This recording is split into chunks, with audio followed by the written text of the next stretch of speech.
May paninindigan po.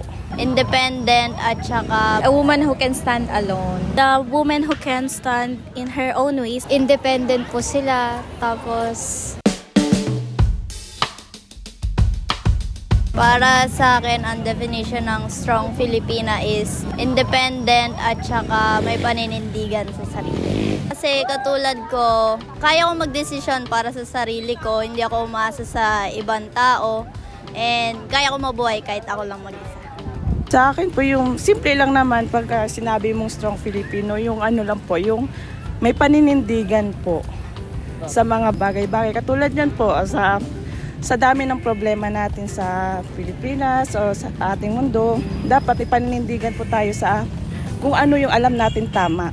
Hindi tayo yung tipo na pag sinabi ng isa na ganito, susundin natin.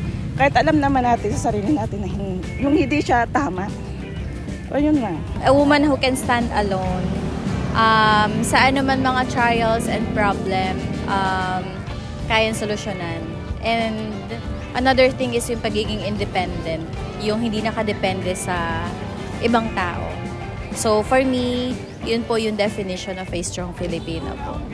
Sa female and Filipina po, for me po, the definition of it is the woman who can stand in her own ways, not just for herself, but for everyone. She could also use her voice, but not for herself, but for everyone. Filipina who na ginagawa po yung mga traditional Filipino ways. For example po is Mother Francisca po. She stood up in her own kahit po dinadaw na po siya ng ibang tao.